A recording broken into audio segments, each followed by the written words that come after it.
Baik, terima kasih moderator. Mulai dari mana, Alvin atau saya dulu? Oke, teman-teman semua, selamat siang. Kami dari Cloud Computing. Kami izin memperkenalkan diri, nama saya Alvin Mubarok. Saya ditemani oleh dua rekan saya, Ibrahim. Saya Ibrahim, saya mahasiswa informatika, angkatan 22, sekarang saya di semester 3. Sama angkatannya kayak Alvin. Di sini kita cloud computing ada dua sebenarnya materinya yang akan kita pelajari, yaitu jaringan komputer sama yang pastinya cloud. Nah, kurang lengkap kalau belajar cloud itu tanpa belajar jaringan komputer. Jadi pertama-tama kita akan belajar jaringan komputer dulu. Apa itu jaringan komputer? Bagaimana cara komputer ini berkomunikasi satu dengan yang lainnya? Terus apa aja sih perangkat yang membangun si jaringan komputer ini? Serta bagaimana jaringan komputer ini mengenal satu sama lain. Mungkin itu yang akan kalian pelajari di sesi study jam kali ini. Segitu aja mungkin dari saya.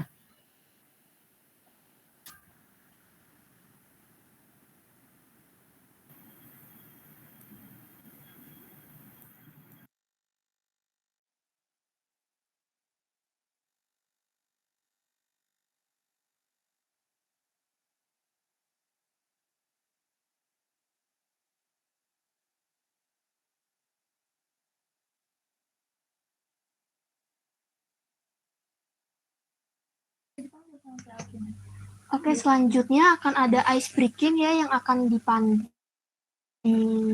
oleh fasilitator.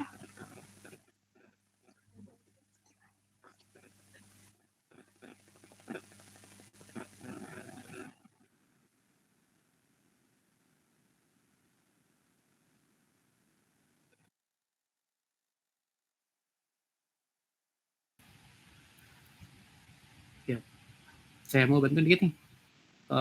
Buat yang mau join, silakan scan QR code-nya atau enggak join ke link Slido ini.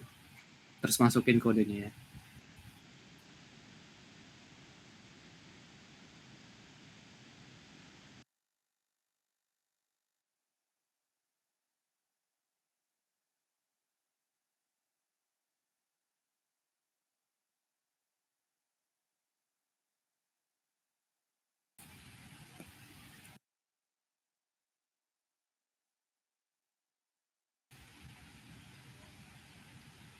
Oke, saya mulai.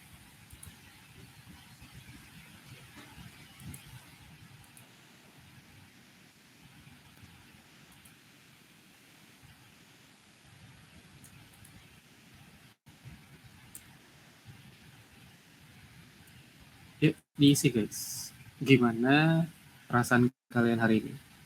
Apakah capek ataupun senang ataupun ada yang habis responsi atau habis minggu-minggu UTS kemarin, gimana?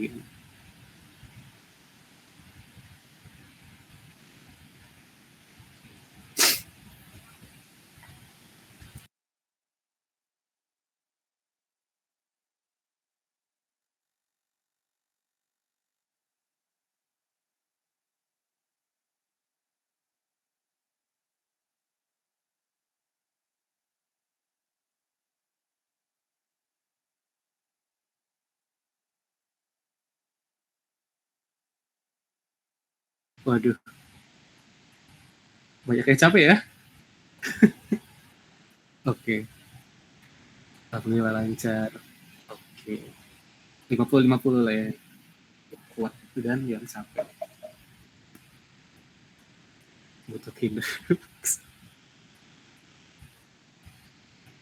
Oke, cukup sehat aja.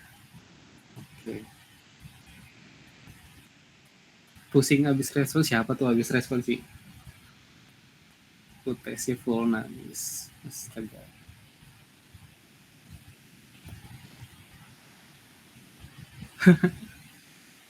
Dirasa MSIB, saya juga real.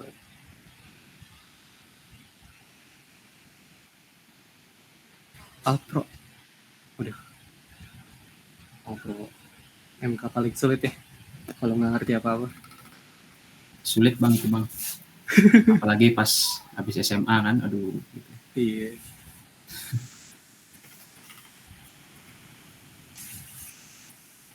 Oke, sepertinya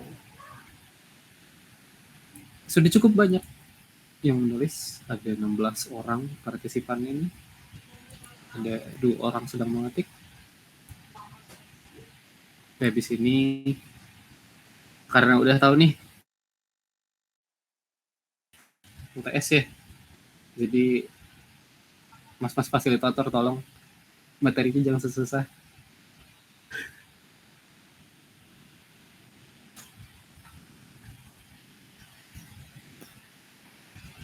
Oke, terima kasih banyak ya yang udah mengisi. Kita jadi tahu gimana rasanya hari ini. Oke, kembali lagi ke Mas fasilitator. Terima kasih banyak. Terima kasih teman-teman sudah mengisi polling tadi. Oke, baik teman-teman semua, apakah kita bisa mulai untuk siang hari ini? Bisa mulai aja Bisa bang. ya. Oke, ini pembawaannya santai, mudah-mudahan materinya bisa dimengerti oleh teman-teman semua. Semisal nanti teman-teman ada yang kurang tidak dimengerti atau gimana, boleh langsung nanti ditanyakan di akhir sesi. Oke, baik, Mbak Im, silakan. Atau justru nanti mau mengoreksi dari fasilitatornya boleh juga. Boleh juga. Misalkan fasilitatornya ada salah ngomong, bisa nanti dikoreksi. Nanti sesi ini dijadikan media belajar aja teman-teman ya. Jadi kalau misalnya di kelas itu masih malu-malu buat aktif, buat ya aktif berpartisipasi gitu, ngejawabin dosen. Ini mah kita mah kan bukan dosen ya, masih seumuran gitu lah. Jadi ya kita mah santai aja gitu. Mau aktif boleh, nanti mau mengoreksi juga boleh, nggak apa-apa. Oke, lanjut aja langsung kita mulai boleh nggak? Sip ya Pida? Sip, lanjut, mulai yuk. Lanjut boleh. Oke, di pertemuan pertama kita di GDSC study jam ini kita akan belajar yang namanya dasar-dasar pada jaringan komputer. Nah, teman-teman di sini kan sudah pasti dong menggunakan HP atau ada yang menggunakan laptop untuk mengikuti sesi study jam ini. Nah, gimana sih sebenarnya cara si laptop atau HP ini berkomunikasi gitu dengan device-device lain? Masa nggak ada cara-caranya sih? Masa kita nggak bisa belajar cara-caranya? Nah, dengan moga-moga setelah study jam ini, ketika ditanya apa sih itu jaringan komputer, kalian semua tuh bisa menjawab gitu, minimal paham lah apa itu jaringan komputer, gimana cara-cara komputer ini berkomunikasi lah gitu. Boleh pin di share PPTX-nya. Oke, siap. Oke.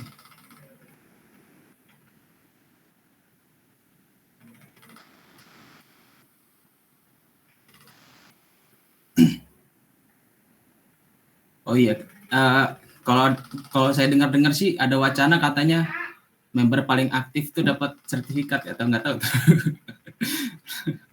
Waduh. Kayaknya. Ya siapa tahu kan, ya aktif aja guys, nggak apa-apa guys. Oke. Iya.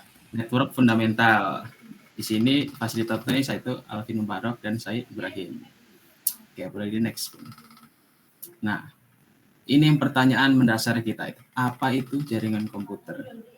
Tapi sebelum kita masuk ke apa itu jaringan komputer, kalau dibayangin teman-teman, jaringan komputer apa sih? Di film-film dulu lah. Kalau di film-film itu kan jaringan komputer tuh digambarkan kayak suatu hal yang rumit gitu ya. Kalau kalian pernah nonton Terminator, villain-nya di film The Terminator itu kan namanya Skynet ya. Skynet itu kan dia jaringan komputer yang punya kesadaran gitu. Jadi dia punya kesadaran ingin membunuh semua manusia gitu. Masa jaringan komputer begitu sih? Emang bener ya? Terus kalau kalian pernah nonton The Matrix, ada 3 filmnya, Matrix 1, 2, 3. Itu kan dia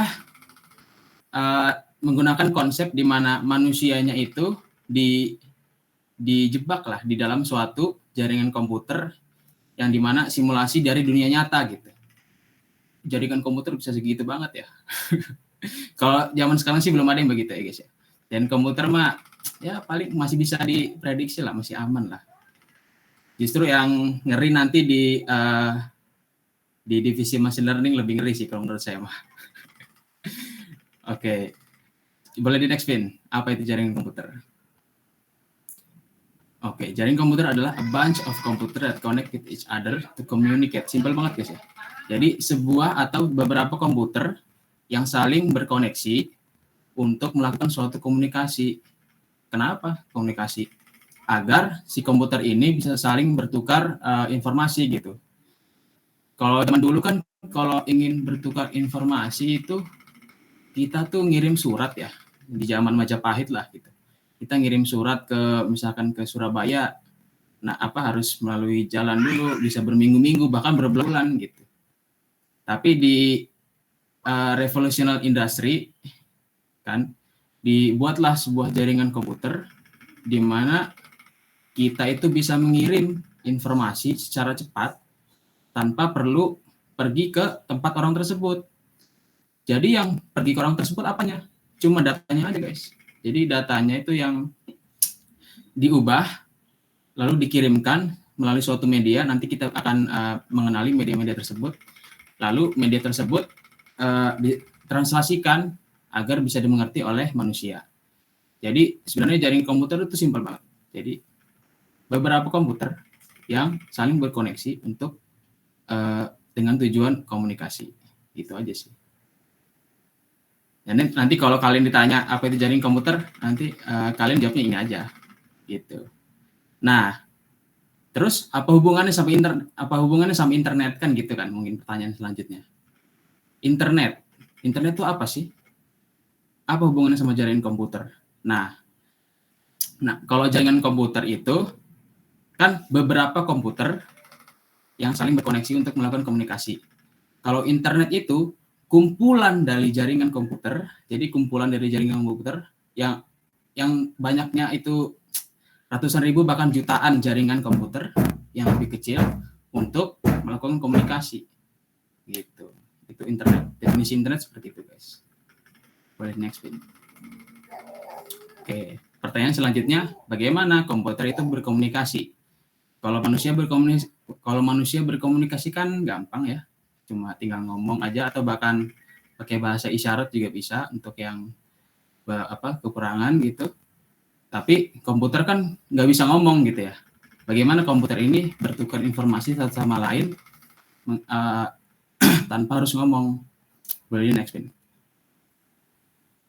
Nah, perlu ada yang namanya protokol dan standarisasi, di mana protokol adalah aturan yang perlu diikuti agar tiap komputer dapat saling berkomunikasi.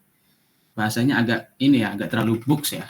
Kalau menurut saya protokol tuh ya kayak langkah-langkah agar proses komunikasi itu bisa terjadi secara efektif lah gitu.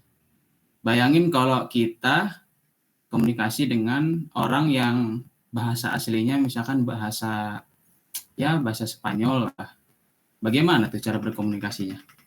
Tanpa ada translasi ya, kan nggak akan terjadi tuh komunikasinya. Gimana cara kita memahami si orang Spanyol ini, sedangkan kita nggak bisa tuh bahasa Spanyol. Nah, caranya itu perlu adanya namanya standarisasi.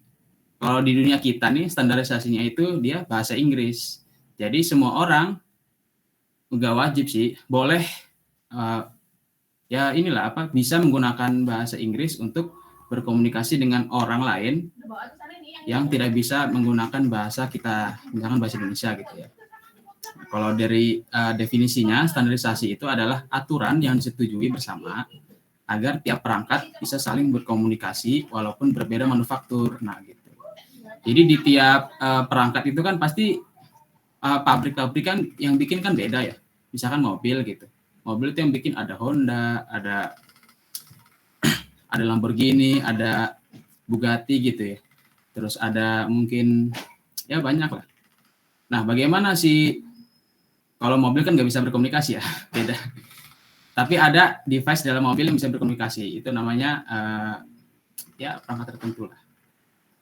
Tapi kalau di jaringan komputer itu perlu ada yang namanya standarisasi agar setiap perangkat yang walaupun berbeda pabrikan bisa saling berkomunikasi satu sama lain.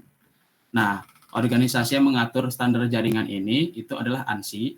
ANSI itu kalau nggak salah panjangannya American National Standardization Institute kalau nggak salah ya.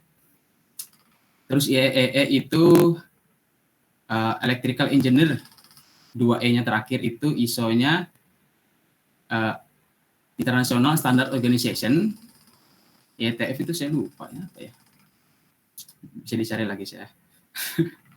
Terus sama WITRISI. WITRISI itu yang mengelola standarisasi di halaman web. Jadi kalau kita menggunakan browser untuk mengakses web, itu yang mengelola standarisasinya itu organisasi WITRISI. Nah, terus standar pembuatan protokol komunikasi jaringan komputer adalah OSI layer. Nah, apa itu OSI layer? Mari kita bahas. Nah, introduction to OSI layer. OSI layer itu kepanjangannya Open System Interconnection. Jadi OSI layer ini adalah sebuah model protokol di mana model ini dijadikan referensi untuk protokol-protokol lain yang bisa masuk atau bisa diimplementasikan ke dalam OSI. Jadi sebenarnya OSI model ini hanya referensi model saja. Sebenarnya OSI layer ini nggak dipakai di implementasi nyatanya ya. Yang dipakai itu nanti adalah protokol yang bernama TCP/IP. Nanti kita bahas protokol TCP/IP. Sekarang kita bahas OSI layer. Di mana setiap protokol ini di dalam OSI layer dibagi menjadi 7 lapisan. Di mana lapisan pertama adalah physical layer. Terus lapisan kedua adalah data link layer. Terus ketiga network layer, transport layer, session layer, presentation layer, dan application layer.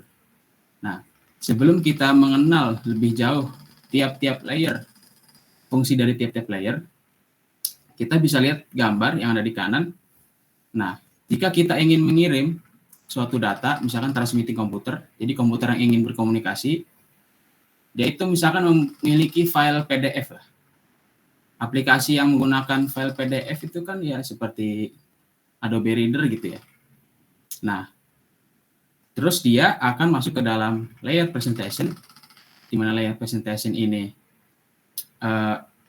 akan mengubah file tersebut menjadi tipe data PDF ya.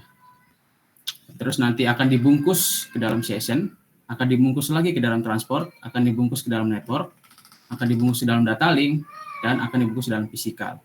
Jadi konsepnya sama seperti paket. Jadi kurir yang membawa paket gitu. Di dalamnya kan pasti ada sebuah data penting yang kita inginkan, namun dibungkus dulu menggunakan plastik kalau di kurir. Kalau di sini kita bungkus menggunakan layer, di mana layer ini memiliki 7 lapisan. Gitu. Oke, next boleh Pin.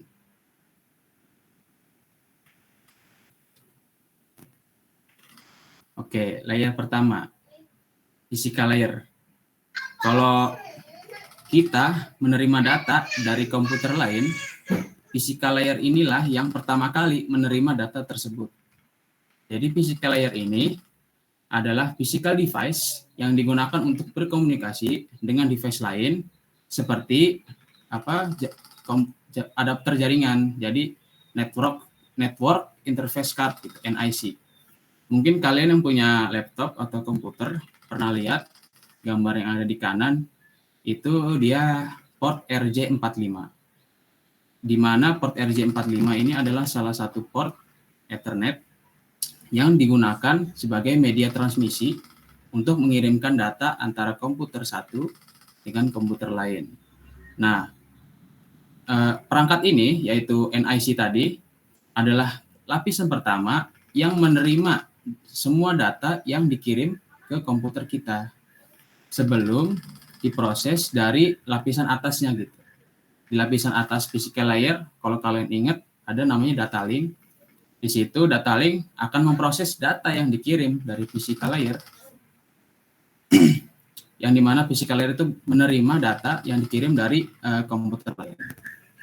Tipe data yang dikirim ke physical layer itu biasanya berbentuk bit atau byte. Dimana kalau kalian pernah dengar istilah bit dan byte itu, mungkin kalau kalian punya wifi atau internet di rumah, dimana megabyte per second atau megabit per second. Jadi si media transmisi ini mengirim 1 megabit, misalkan 1 megabit per second ya. Setiap 1 detik, si perangkat ini akan mengirimkan 1 megabit, saat dimana mega itu 1000 ya, 1000 kilobyte, dimana kilobyte itu 1000 byte, maksudnya 1 megabit itu 1000 kilobyte dan 1 kilobyte itu 1000 byte. Jadi dikali aja tuh guys. Nah, bilangan bit atau byte ini apa? Bilangan bit ini adalah bilangan biner, di mana yang angkanya itu hanya memiliki angka 0 dan angka 1. Oke, lanjut. Boleh, Pin?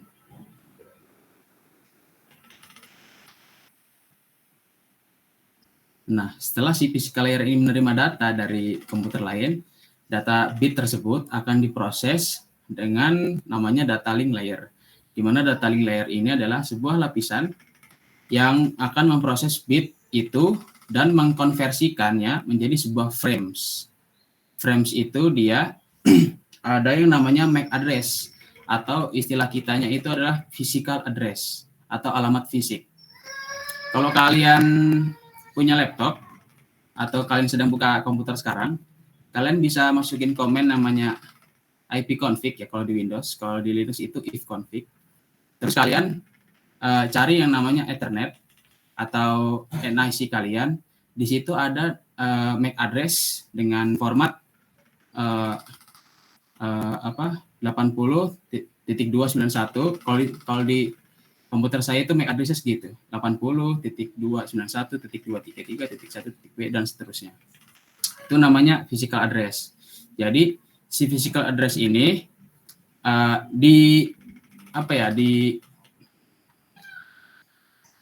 dimasukkan kayaknya bukan, kayak sudah berada di dalam adapter jaringan itu dari pabrikannya langsung. Jadi physical address ini di seluruh dunia tuh nggak bakal ada yang mirip. Jadi setiap perangkat yang memiliki atau adapter jaringan pasti memiliki physical address yang berbeda. Nah, terus perangkat apa yang bekerja di data link layer? Perangkat yang namanya switch, di mana switch ini akan beroperasi untuk menyalurkan frames dari data ke physical layer. Kalau kita ingin mengirim, kita akan mengirim si frames itu ke physical layer menggunakan switch.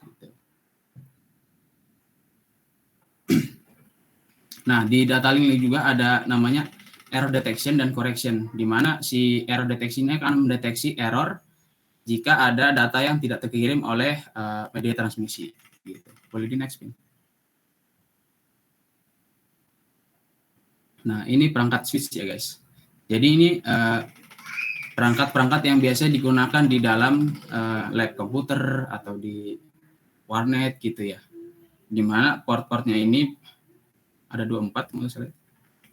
Ya. Yang berisi port RJ45. Nanti kalian akan mengenali port RJ45. Boleh next, Pin.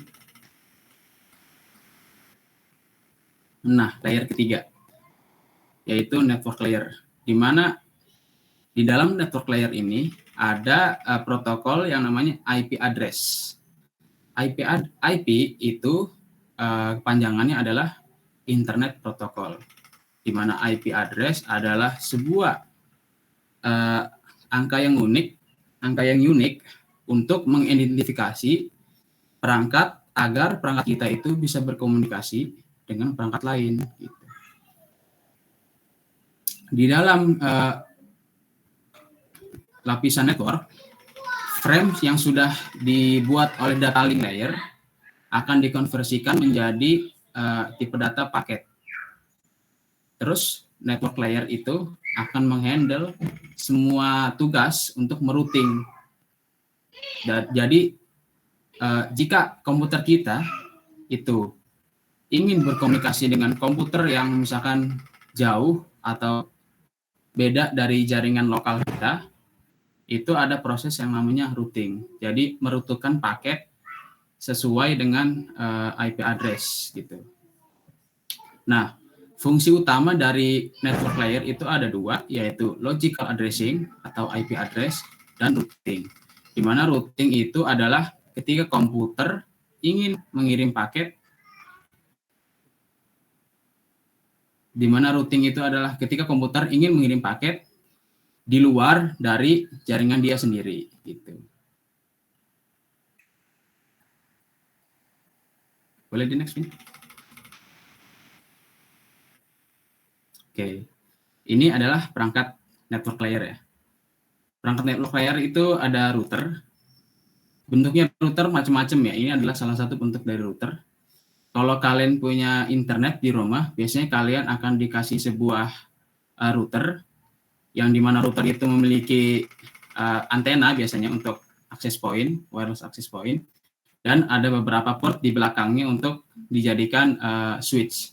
Jadi kalau yang kalian punya internet di rumah itu, dia itu adalah gabungan dari router, wireless access point, dan biasanya switch gitu. Oke, berarti next pin. Oke, layer keempat, transport layer ya. Layer transport ini adalah layer keempat dari OSI layer, di mana di transport layer ini dia akan memastikan lah paket yang sudah dibuat oleh network layer itu dikirimkan secara reliable dan tanpa adanya error. Jadi si transport layer ini akan mengirim sinyal ke perangkat yang ingin kita kirimkan datanya, lalu membangun sebuah koneksi, di mana koneksi ini adalah cara si transport layer untuk memastikan paket ini terkirim dengan baik. Ada dua protokol yang ada dalam transport layer. Yang pertama itu ada TCP, dan yang kedua itu ada UDP. Di mana TCP itu adalah kependekan dari Transmission Control Protocol, dan UDP itu adalah User Datagram Protocol. Nah, di dalam protokol TCP ini, dia itu yang akan membangun koneksi untuk melakukan transmisi data antara satu komputer dengan komputer lain agar datanya tersebut bisa terkirim dengan baik dan tanpa error. Tapi kan misalkan contoh TCP itu kalau kita ingin bermain game tuh ya, pasti kan kestabilan jaringan itu penting banget gitu. Nah, TCP ini itulah yang memastikan setiap paket data akan terkirim dengan baik. Namun ada beberapa pengecualian yang di mana kita itu perlu namanya kecepatan dan tidak memikirkan paket yang hilang seperti UDP. Misalkan contoh, ketika kita melakukan video call, pasti ada beberapa frame yang hilang pada orang yang sedang kita telepon gitu. Pasti gambarnya agak ngelek-ngelek dikit atau mungkin suaranya agak patah-patah. Nah, namun proses komunikasinya tetap terjadi karena UDP ini bersifat connectionless. Jadi UDP ini tidak membangun sebuah koneksi. Nah, karena UDP ini mementingkan kecepatan. Namun, kalau TCP itu dia perlu membangun suatu koneksi ke dalam ke device yang ingin kita kirimkan datanya, agar data yang kita kirimkan terkirim dengan baik. Boleh next pin. Nah, kalau kalian buka komputer sekarang, kalian bisa buka CMD, terus masukin komen netstart. Kalau di Windows itu kalau nggak salah pakai /n, kalau di Linux strip n. Nanti kalian akan mengetahui itu protokol apa yang sedang dipakai pada komputer kalian. Ini saya gunakan ketika saya lagi akses video YouTube di browser. Muncul protokol TCP begini. Mungkin kalau kalian lagi ngakses hal lain, protokolnya akan beda. Baik, next. Nah, session layer. Session layer itu berada di atas transport layer, di mana dia akan mengelola koneksi yang sudah dibangun oleh transport layer agar si transport layer ini bisa terjadi terus-menerus gitu. Session is an exchange of transmission between two network device that already establish a connection.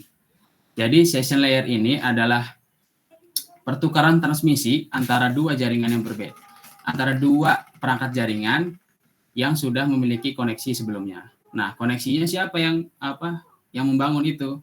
Transport layer. Nah, yang mengelola koneksinya siapa? Session layer. Terus ada 3 tipe transmisi. Yang pertama itu adalah simplex, yang kedua adalah half duplex, terus yang ketiga adalah full duplex. Di mana simplex adalah kita hanya bisa berkomunikasi satu arah. Contohnya itu adalah TV. Jadi kantor TV itu bisa mengirimkan paket-paket ke televisi kita, namun kita tidak bisa tuh membalas kiriman paket dari TV itu. Kan kita nggak bisa dong ngomong ke TV gitu ya. Kan nggak mungkin. Terus yang kedua ada half duplex, di mana kita bisa melakukan komunikasi dua arah, namun hanya bisa dilakukan secara bergantian. Tidak bisa dilakukan secara bersamaan. Contohnya gimana? Walkie-talkie. Di mana walkie-talkie itu cara kerjanya, orang akan mengirimkan pesan ke penerima, sampai pesan itu selesai, penerima akan menjawab, lalu menjawab pesan tersebut ke pemberi pesan gitu. Jadi ketika pemberi pesan itu sedang berbicara, kata-katanya itu tidak bisa dipotong gitu. Kalau dipotong, pesan yang akan dikirim akan hilang. Nah, masalah ini akan diselesaikan di full duplex, di mana full duplex ini adalah komunikasi dua arah yang bisa dilakukan secara bersamaan. Di mana contohnya ketika kita melakukan telepon atau video call, orang yang sedang berbicara dengan kita itu bisa ngomong satu sama lain gitu, misalkan saling teriak-teriakan gitu ya, walaupun pesannya nggak terlalu jelas, tapi kita bisa menerima pesan dari yang dia kirim. Kalau di half duplex, pesan tersebut akan hilang. Kalau di full duplex, pesan tersebut bisa diterima oleh kita walaupun kita sedang berbicara. Gitu. Boleh next pin. Nah, ini layer yang keenam namanya presentation layer. Di mana presentation layer itu bertanggung jawab untuk menerjemahkan data yang dikirimkan oleh aplikasi atau user. Terjemahan yang paling diketahui itu adalah UTF-8. Kalian bisa cari UTF-8 itu apa ya. Di mana presentation ini akan mengenkripsi, seperti enkripsi itu seperti ya file zip, parallel, terus compression, lalu translation. Boleh di-explain? Nah, ini adalah layer terakhir dari OSI layer, di mana application layer ini akan determine the technique that application or program used to communicate with the network. Akan menentukan teknik apa yang akan digunakan oleh suatu aplikasi atau program untuk berkomunikasi dengan jaringan yang ada di bawahnya gitu, dengan layer yang ada di bawahnya. Misalkan contohnya itu seperti email atau mungkin aplikasi file sharing, nah atau mungkin aplikasi web gitu ya. Nah, contohnya yang paling diketahui itu adalah protokol HTTP yang digunakan di dalam web. Ada protokol DNS, ada protokol FTP, ada protokol SMTP, SMB, dan Telnet. Mungkin yang kalian ketahui sekarang HTTP ya, karena HTTP itu digunakan di dalam web. Kalau DNS itu panjangan itu adalah Domain Name System, di mana dia akan mentranslasikan IP address menjadi bahasa manusia. Jadi oscillator.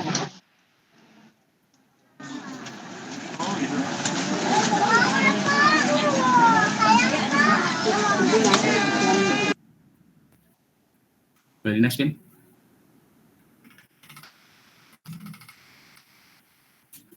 Nah, ini alur proses komunikasi antara suatu komputer dengan komputer lain.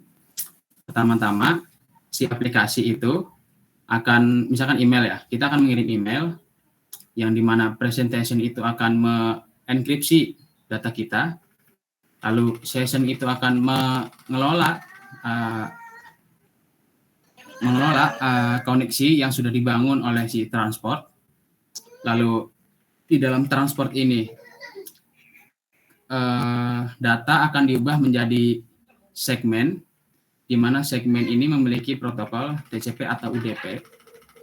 Lalu di dalam transport akan dikirimkan ke layer network, di mana di layer network ini data yang tadinya segmen akan dikonversikan menjadi paket. Di dalam paket itu nanti akan diisikan sebuah IP address. Lalu setelah kita berikan IP address, kita kasih ke layer data link, di mana di layer data link ini paket akan dikonversikan menjadi frames, di mana frames ini berisi MAC address atau physical address. Lalu frames ini akan dikonversikan ke dalam bilangan biner, bit atau byte. Nah, setelah itu bilangan biner ini akan dikirim ke device lain.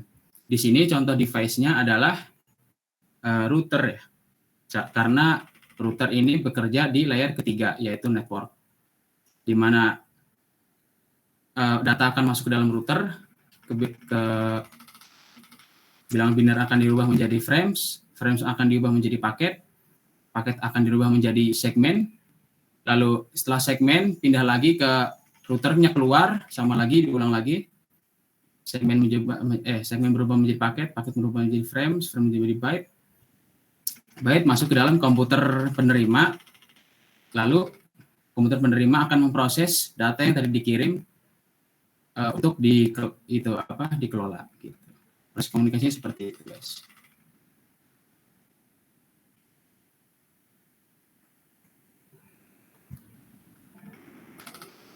Ini udah ya. Oh iya, sama TCP/IP ya. Nah, ada lagi satu protokol yang namanya TCP/IP. TCP/IP ini mirip-mirip sama OSI model, di mana TCP/IP ini adalah protokol yang di mana internet ini built into. Jadi internet ini memakai protokol TCP/IP untuk berkomunikasi gitu. Jadi OSI model ini cuma referensi model. Kalau yang praktikal modelnya itu TCP/IP. Kalau TCP itu berbasis 4 layer doang. Ada yang mengatakan 5, ada yang mengatakan 4, tapi kalau di sini saya pakai yang 4 layer. Terus pertama kali dibuat pada tahun 1969.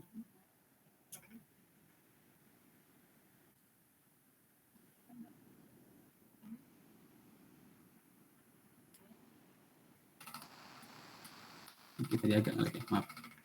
Oke, pertama kali dibuat pada tahun 1969 dari Department of Defense. Lalu TCP/IP itu sama seperti OSI layer INSOM KM. Kalau kita lihat dari gambarnya, ada 3 layer yang digabung di dalam OSI layer, itu application, presentation, dan session. Itu kalau di TCP/IP namanya jadi application aja. Terus ada layer kedua dari bawah, data link sama physical layer. Dia kalau di TCP/IP itu jadinya network interface layer gitu.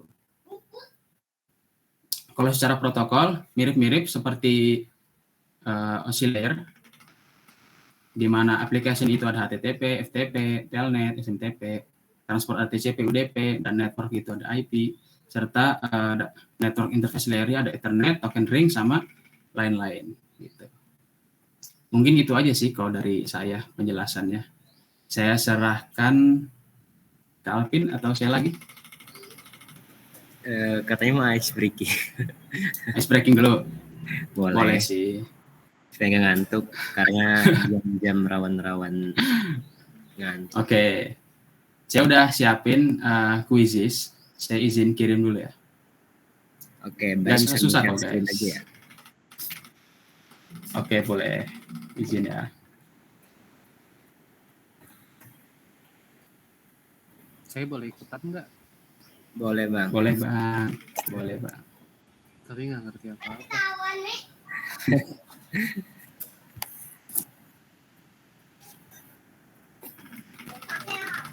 Mana saya screen ya. Sebentar.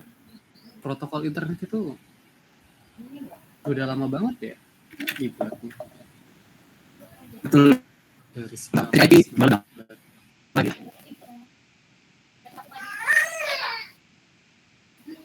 Sudah terlihat belum?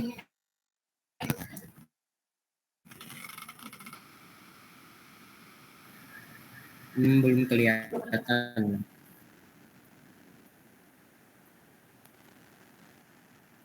Sudah ya. Oke, Izin Bang. share screen. Ya. Saya tapi chat dulu ya. Chat terus kirim pesan. Oke, kalian boleh akses di chat atau masukin linknya joinmyus.com. Asik. Boleh. Ayo, mangga teman-teman boleh tuh dicoba khususnya.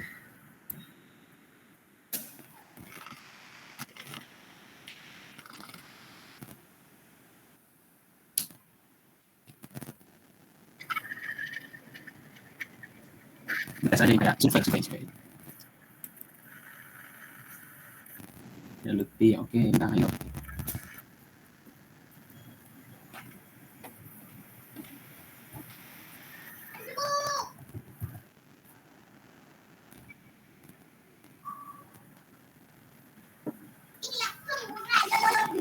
Pak Kades satu, Pak Kades.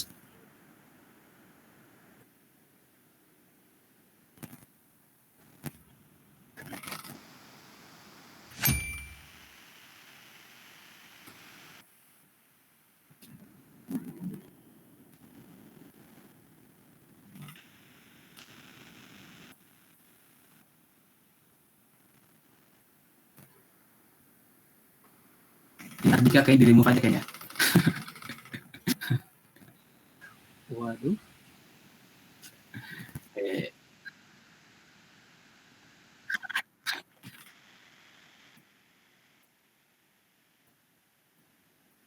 dimulai aja mas ya. Aduh, lagi di connect lagi.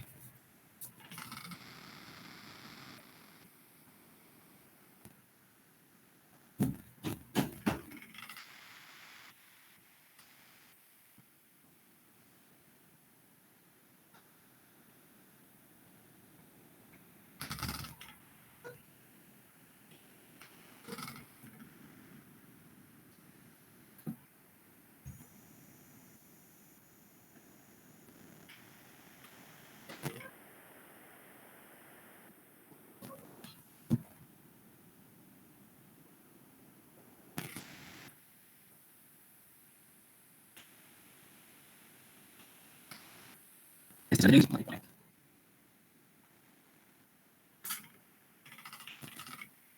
Oke, wifi aja lah.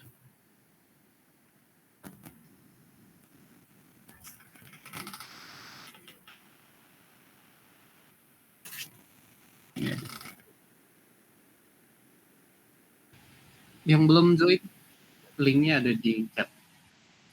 Ini baru 23 orang dari 40.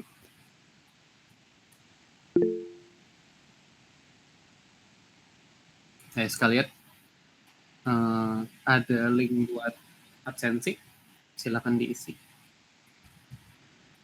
Kalau yang isi 75% dari pertemuan bakal dapat mystery swag nanti. Sama ada sedikit-sedikit cenderamata ya. Bentuknya sertifikat.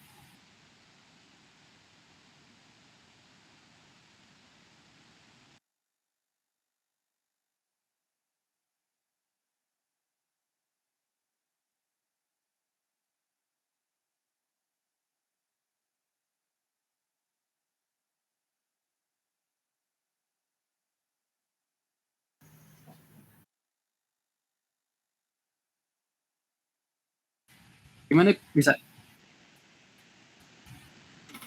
Tes. Wah, jaringan hilang. Tiba-tiba hilang. Jaringan hilang, maaf ya guys ya. Bentar guys, loading dulu ya.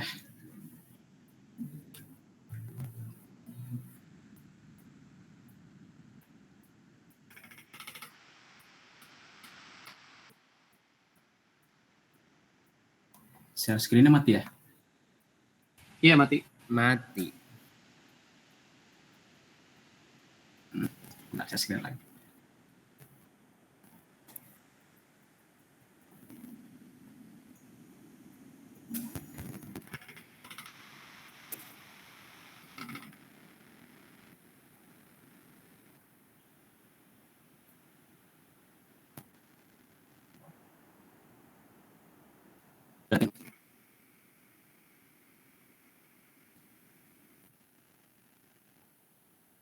Oh, bisa juga ya, remote.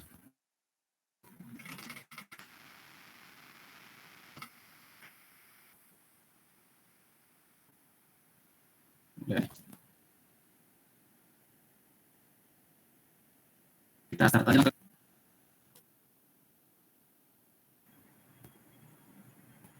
Baru 23 orang nih. 24. Oke. Ayo yang lain, Cid. Ayo jadi guys. Linknya ada di chat. Atau bisa masukin join my quiz atau terus 48 nanti aja.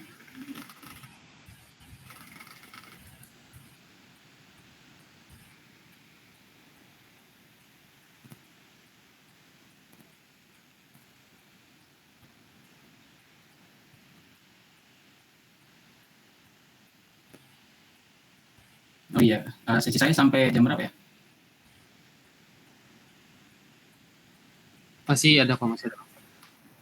Buat jam berapa? Nanti kalau agak lebih nanti saya bilang. Oke. Nanti kalau lebih ingetin aja. Nah, kayak kita mulai aja.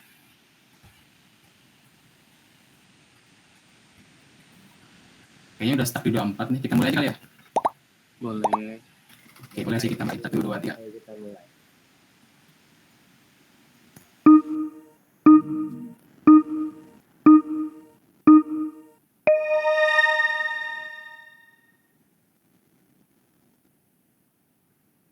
Siap-siap semuanya.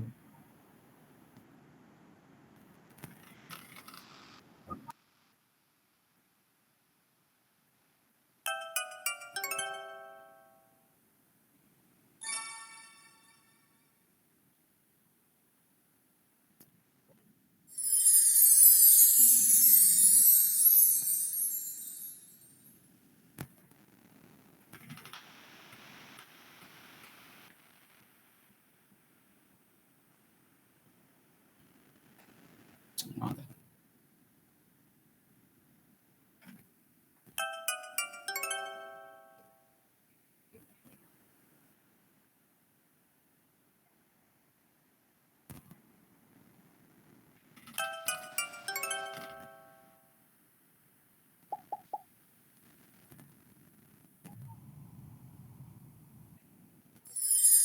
Ini siapa nih? Mantap.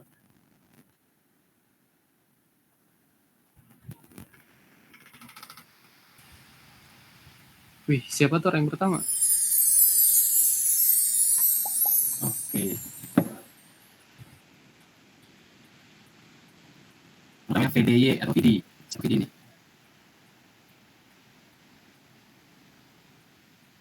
Nanti ada hadiah mungkin dari Belang.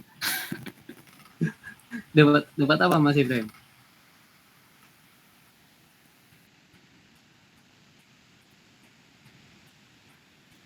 Waduh.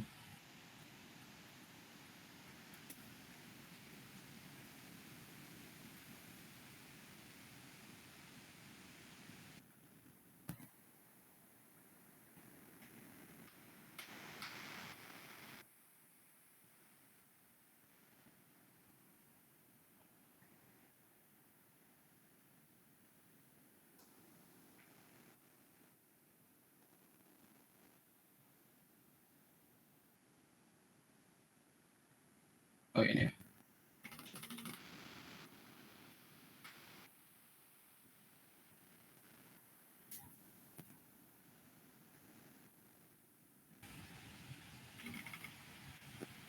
Yang itu agak bingung tuh, Mas Ibrahim. Pertanyaannya. Yang nomor 2 ya? Iya.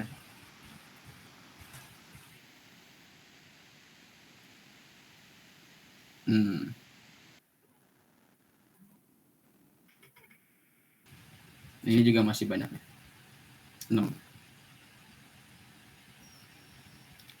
Oke. Masih banyak yang ini balik-balik nih kayaknya nomor 1.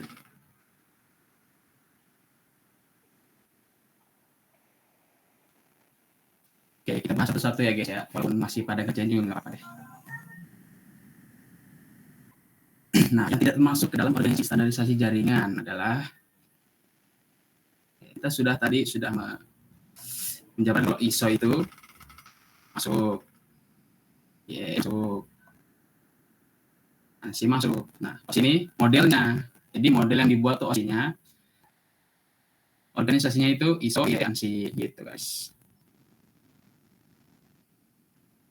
Nah, kalau di nomor 2 ini standarisasi adalah aturan yang disetujui bersama agar tiap perangkat bisa berkomunikasi walaupun berbeda. Kalau di slide itu jawabannya manufaktur. Jadi faktor jawabannya. Kalau ini harusnya dijadiin multiple choice saja. Kalau ini masih ada beberapa yang salah dan ada berapa layer pada OSI model. Jawabannya 7 guys. Jadi ada 7 OSI model, ada layer pada OSI model. Kalau TCP/IP itu ada 4, OSI ada 7. Terus protokol TCP/IP ada model referensi, benar atau salah? Jawabannya itu salah guys. Jadi protokol TCP/IP itu adalah protokol yang praktikalnya, sedangkan OSI layer adalah model referensinya. Gitu.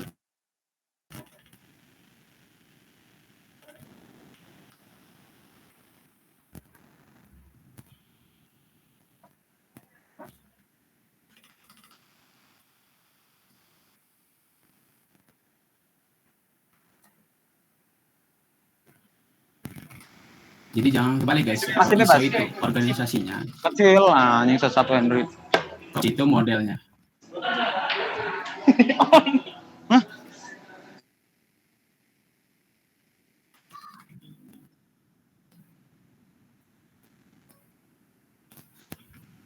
Masih ada waktu kah dari Mbak? Apa sudah selesai? Sudah lewat 1 menit. Gak apa-apa. Selanjutnya ada apa nih? Izin stop share ya.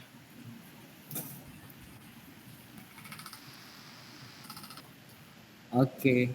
Saya serahkan kepada Alvin deh. Oke, terima kasih Silakan Baim. Alvin. Terima kasih. Selamat siang semuanya teman-teman. Cek suara dulu. Jangan-jangan HP-nya ditinggal nih di record. Halo? Ya udah. Oke. Kita lanjut ya. Mudah-mudahan masih pada stay di depan layarnya. Baik teman-teman, kita lanjut. Tadi Baim udah bicara tentang TCP/IP dan juga model OSI. Nah, sekarang kita lanjut ke materi yang gak kalah pentingnya, yang menjadi dasar fundamental dalam sebuah jaringan komputer, yaitu tentang IP address, teman-teman. Kita akan berkenalan sama yang namanya IP address. Kalau di OSI tadi adalah model, dia tidak benar-benar diterapkan di dunia nyata gitu ya. Kalau IP address dia adalah protokol dan harus diterapkan ke dalam perangkat-perangkat jaringan komputer. Kenapa? Kalau IP address ini nggak diterapin ke jaringan komputer, jangan harap jaringan itu bakal bisa terbentuk. Karena kunci dari jaringan komputer adalah IP address ini sendiri, teman-teman. Oke, bentar.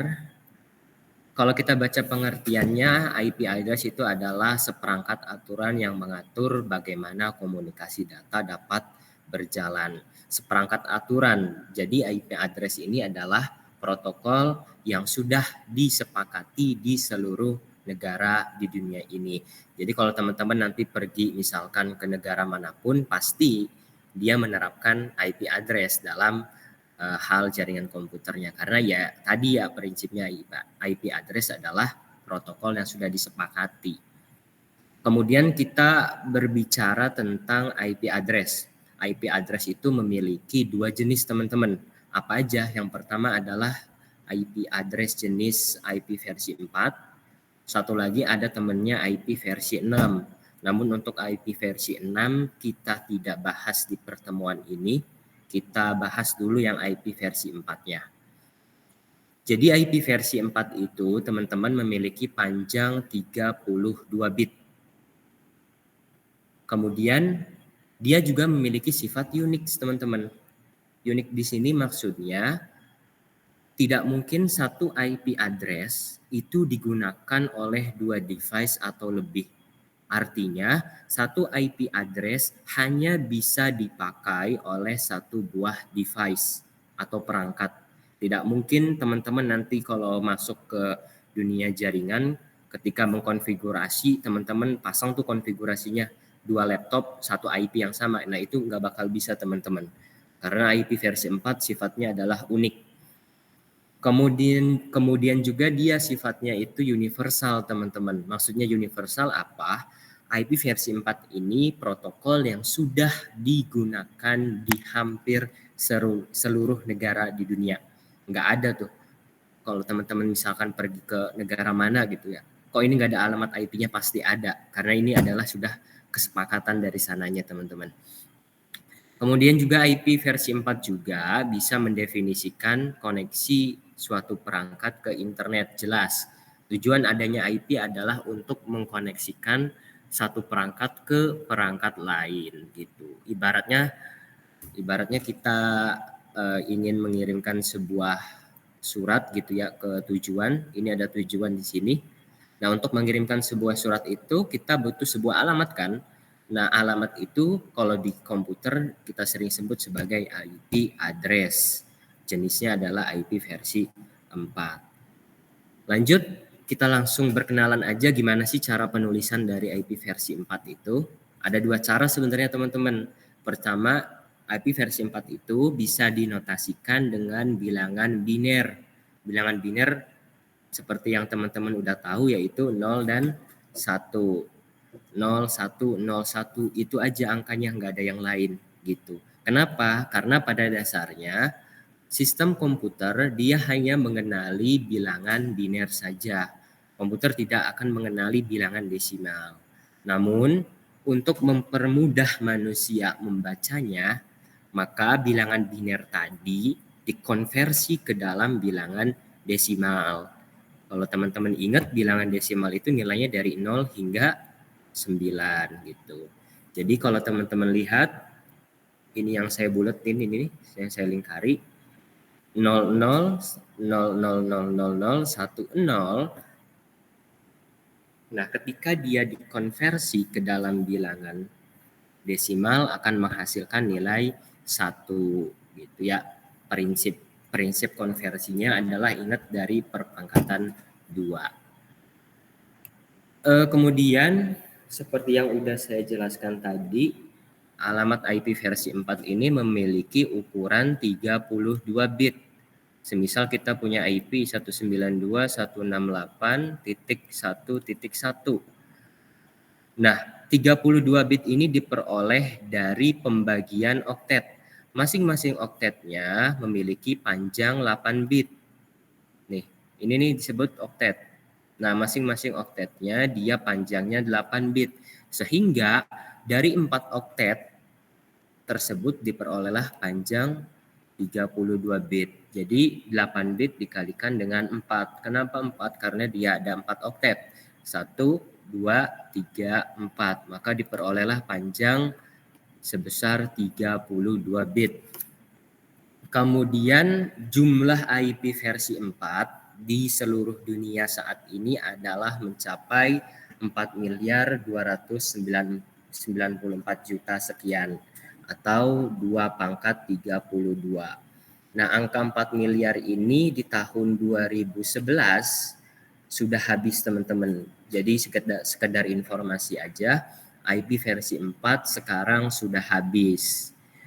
Dan untuk mengantisipasi hal itu sudah ada kembarannya yaitu IP versi 6 dan juga beberapa metode untuk menanggulangi keterbatasan IP versi 4. Mungkin nanti jelasnya akan kami bahas di pertemuan kedua, karena di pertemuan kedua itu kita akan lebih fokus ke dalam bahasan tentang IP address, teman-teman.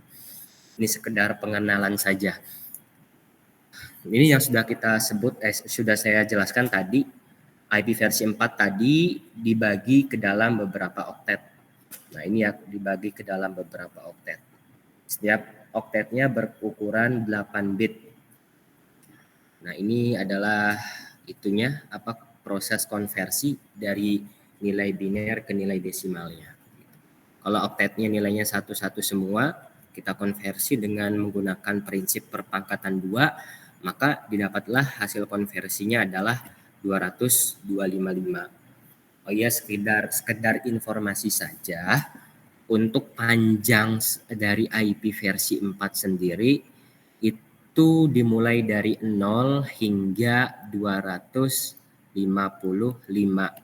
Tidak mungkin ditemukan IP versi 4 dengan panjang yang lebih dari 255 atau kurang dari 0. Itu nggak mungkin, teman-teman. Maupun ada, dia dikategorikan sebagai IP yang tidak valid karena tidak sesuai dengan aturan yang ada. Itu ya, teman-teman. Nah, ini aturan pengalamatan IP versi 4, semisal kita mempunyai alamat IP seperti yang tertera di sini. Lalu 192.148.41.1, kalau dia dikonversi ke dalam bilangan biner, angkanya menjadi seperti ini. Ini adalah angka yang diperoleh hasil dari konversi bilangan desimal ke biner. Kemudian kita fokus ke oktet kedua. Oktet kedua kalau kita ubah lagi ke dalam bilangan desimal menggunakan prinsip perpangkatan 2, dia akan menghasilkan nilai 148. 148 itu masih masuk ke dalam range 0 hingga 255. Artinya 148 ya ada di tengah-tengah sini. Tidak lebih dari 255 dan tidak kurang dari 0. Itulah aturan dari IP versi 4. Jadi aturannya simpel, teman-teman. Aturan IP versi 4 itu simpel. Pertama, dia harus memiliki panjang 32 bit. Kedua, terdiri dari 4 oktet. Masing-masing oktet berukuran 8 bit. Ketiga, panjangnya antara 0 hingga 255. Cukup itu aja. Selanjutnya, IP versi 4 tadi ternyata dikelompokkan lagi ke dalam beberapa kelompok. Nah, menurut sumber yang kami cantumkan di sini, IP versi 4 itu dibagi ke dalam 3 kelompok, teman-teman. 3 kelompok kelas A, kelas B, kelas C. Nah, untuk kelas A, range IP address-nya itu dimulai dari 0.0.0.0 hingga 127.255.255.255. Dengan kata lain, jumlah range yang ada di sini ini setara dengan 16 juta. Ya, jadi alamat IP versi 4 kelas A dapat memberikan pasokan alamat IP kepada klien sebesar 16.777.000 sekian IP. Kita turun lagi ke kelas yang menengahnya. Kelas yang menengahnya itu ada kelas B. Range-nya dimulai dari 128 titik sekian hingga 191.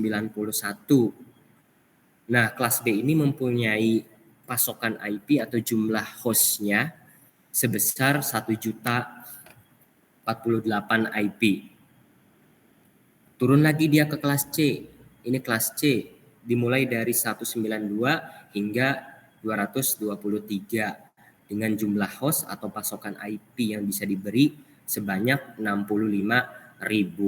Nah, untuk kelas A itu biasanya cocok digunakan untuk jaringan berskala besar, perusahaan-perusahaan besar seperti saya sebut merek mungkin IndiHome yang memberikan alamat IP-nya ke pelanggan-pelanggan, kan itu harus menggunakan kelas A karena dia bisa memasok sebanyak 16 juta.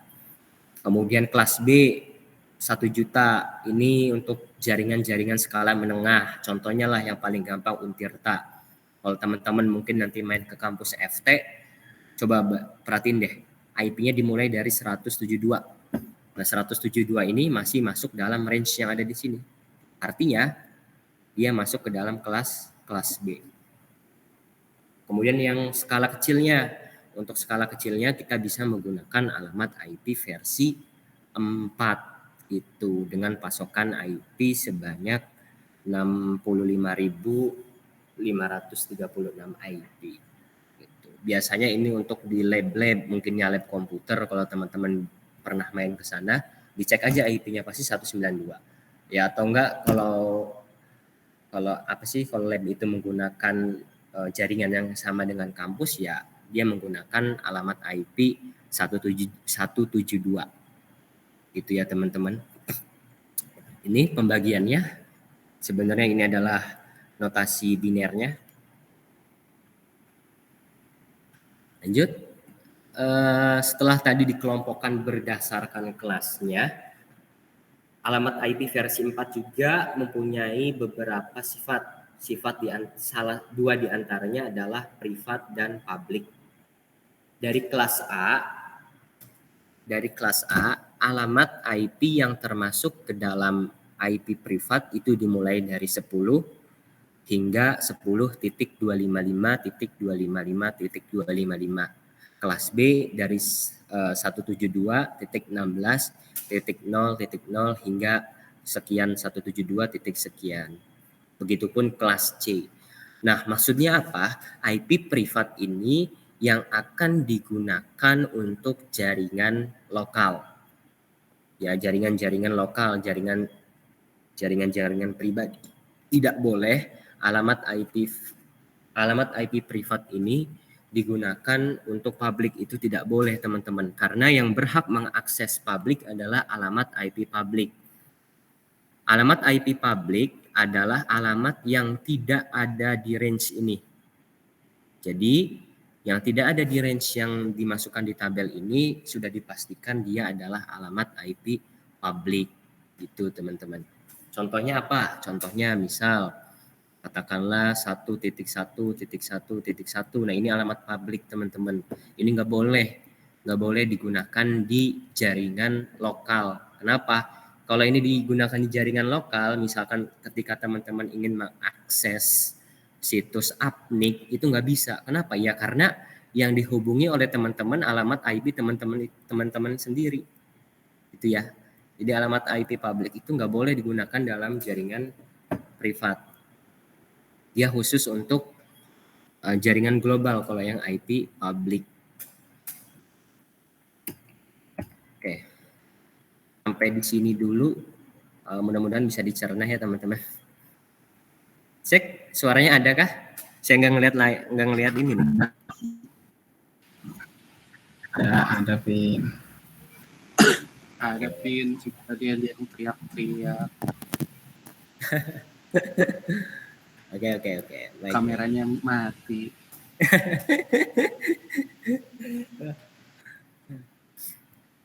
Oke. Selanjutnya mungkin kita ice breaking dulu kali ya. Coba. Tebak apakah ini benar penulisannya. Tuh. Boleh deh. Nomor 1 dulu tuh. 192. Saya boleh nggak Pin? 301.1. Kira-kira menurut teman-teman ini penulisannya benar atau salah ya? Izin jawab. Nanti dulu dah, fasilitator nanti dah. Coba. Itu ada yang jawab. Mau jadi. Menurut saya salah, Kak. Salah. Ada alasannya? Karena nggak boleh dari 255 Kak. Dan situ ada 301. Oke. Dicatat tuh siapa tuh? Jadi jawabannya benar ya. Karena dari soal nomor 1 itu terdapat oktet yang panjangnya lebih dari 255. Mana? Coba perhatiin angka 301. 301 itu panjangnya melebihi 255. Tuh.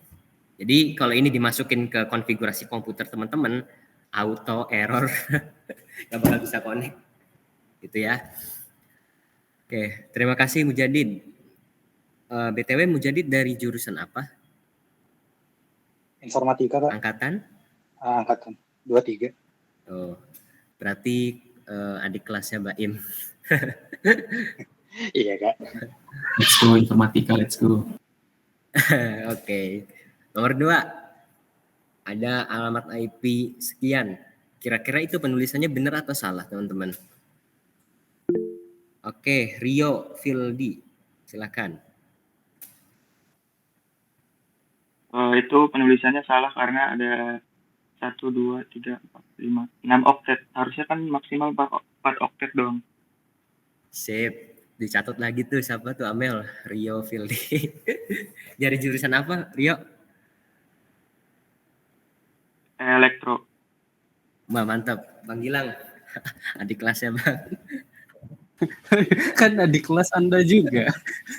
Oke, jadi benar ya kata Rio, untuk soal nomor 2 itu penulisannya salah. Kenapa? Karena oktetnya melebihi 4 oktet. Kurang dari 4 oktet tidak boleh, melebihi 4 oktet juga tidak boleh. Coba hitung, 1, 2, 3, 4, 5, 6. Ada 6 oktet.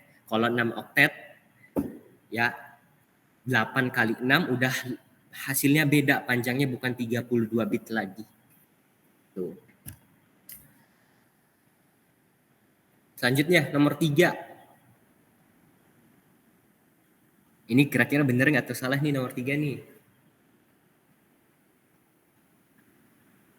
Halo. Ya, Jan Ibrahim lah. Nah, waduh, Ardika lagi. Ada yang mau bisa jawab, bantu jawab? Apakah penulisannya benar? Boleh, siapa ini? Ripan. Izin jawab Bang, Ya, silakan. bener bukan? Benar kenapa tuh? Karena yang ini 4 oktet 32 bit sama rentangnya dari 0 sampai 255. Oke, sip, mantap. Ripan dari mana? Dari informatika Bang. Informatika, 23. Iya. Oke. Catat lagi tuh Ripan. Oke, sip, betul. Berarti dari kalian tadi memperhatikan ya aturan penulisan IP. Ya, yang terakhir nih, apakah ini benar atau salah?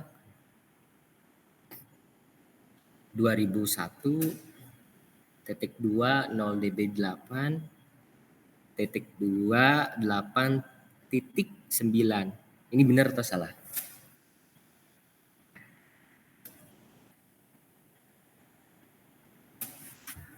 Halo, satu lagi nih. Oke, boleh tuh, Ripan lagi. Boleh Ripan lagi? Tadi ngangkat tangan? Enggak Bang, belum dimatiin tadi. Oh, belum dimatiin.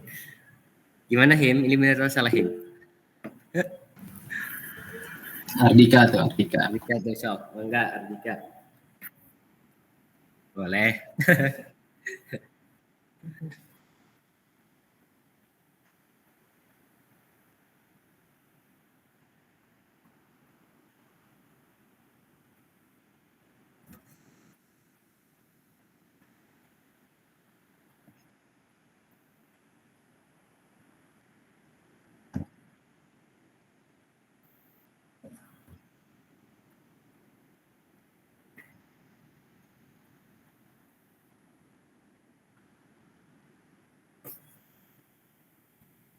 Oke, sip, mantap semuanya.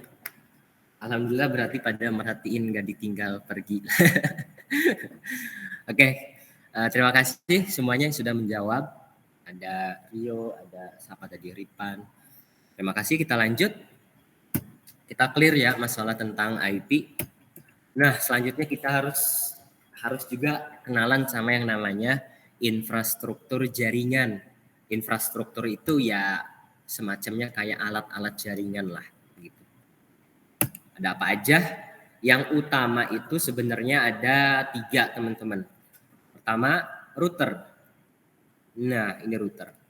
Router ini digunakan untuk menghubungkan 2 jaringan yang berbeda. Semisal teman-teman mempunyai 2 jaringan yang berbeda, terus pengen melakukan konfigurasi biar si jaringan 1 di sini bisa berkomunikasi dengan jaringan 2 yang ada di sini. Nah, maka dia harus dipasangkan router di tengah-tengahnya. Gitu. Jadi router ini sebagai alat yang menjembatani 2 jaringan yang berbeda agar saling bisa berkomunikasi. Router juga yang dijelasin sama Baim di network layer, dia berfungsi untuk meneruskan paket-paket. Jadi yang ngirim paket itu ya router. Router akan nyari nih route terbaik tuh lewat mana ya gitu untuk nyampe ke tujuannya. Biasanya di lapangan itu ada 2 router yang sering kita gunakan. Saya nggak nulis mereknya lah. Yang pertama Mikrotik sama yang kedua Cisco.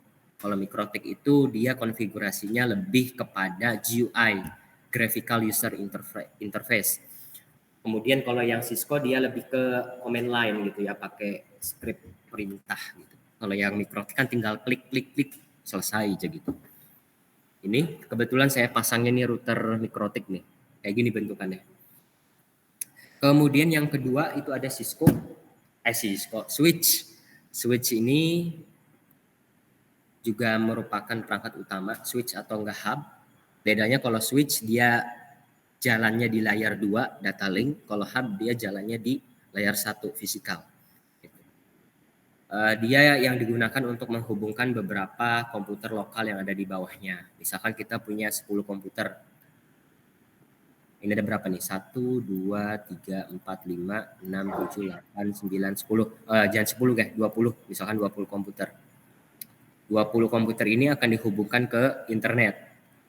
Nggak mungkin kan ke 20 komputer ini kita colok langsung ke router. Karena router kan ini portnya hanya 10. Berarti masih kurang 10 lagi kan gitu. Jadi untuk mengatasi hal itu diperlukan switch. Jadi ke 20 komputer itu ya masukin aja di switch nih. Switch kan lebih banyak nih portnya dibandingkan dengan router. Nanti dari router ya tinggal disambungkan di switch. Udah jadi 20 komputer itu bisa saling berkomunikasi ke internet. Ketiga yang gak kalah penting adalah kabel UTP. Kita sering lihat ya kabel UTP itu bentukannya kayak gini nih warnanya. Ada putih oranye, putih hijau biru, putih coklat gitu. Nah ini kalau nanti teman-teman praktik langsung gitu ya, ada kabel UTP, biasanya teman-teman harus nge-crimping dulu. Yang SMK-nya jurusan TKJ pasti udah nggak asing lah dengan kata-kata crimping. Jadi kabelnya kita buka, kita susun warnanya berdasarkan jenis pengkabelan, terus nanti dimasukin RJ45 terus dikencengin sama tang crimping gitu. Di kabel UTP. Nah, di kabel UTP juga ada 2 jenis pengkabelan, ada straight, dia buat menghubungkan 2 perangkat yang berbeda. Misalkan komputer dengan router, switch dengan router itu straight pakainya. Ada juga yang pakai crossover. Crossover nih yang buat menghubungin perangkat yang sama. Contohnya komputer dengan komputer, router dengan router, dia pakainya tipe crossover. Nah, sekarang teknologi sudah semakin canggih, hadir pula ini yang namanya fiber optik.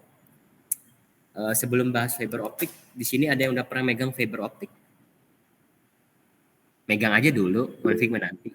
Oh, Ibrahim udah. Ada lagi? Ardika juga udah. Oke, makasih. Jadi kabel fiber optik itu ini kabelnya gitu ya. Misalkan ini kabel. Ini kabelnya. Ternyata di dalamnya tuh ada beberapa lapis. Kulitnya dulu kita kita lepas, terus nanti dalamnya ada kulit lagi gitu, sampai ketemu intinya. Intinya itu kaca yang benar-benar tipis, dan kalau kita lihatnya nggak teliti ya, dia kayak kasat mata itu nggak kelihat karena ya benar-benar kaca dia. Kaca ini kalau yang fiber optik.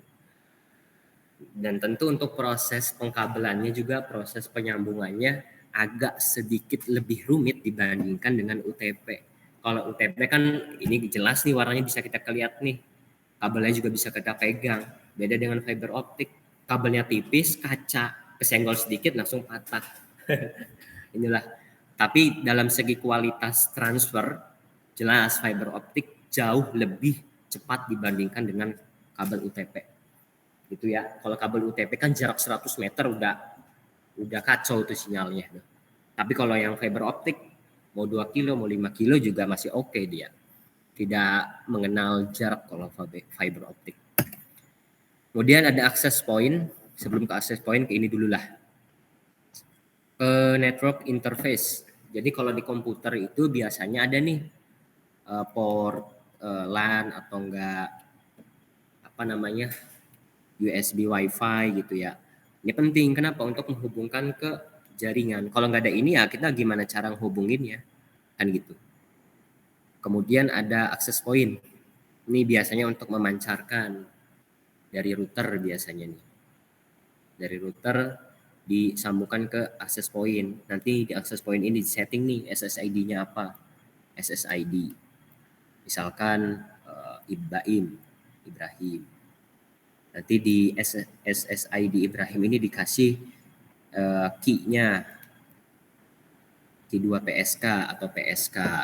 Nanti si handphone yang mau connect ke SSID Ibrahim harus masukin key-nya dulu. Kalau key-nya benar baru dia hubung ke access point-nya. Access point juga bukan berarti dia hanya mancarin doang, bisa juga kayak dia juga bisa bertindak sebagai router sebenarnya. Tapi kalau access point kurang recommended untuk mengatur dan mengelola jaringan.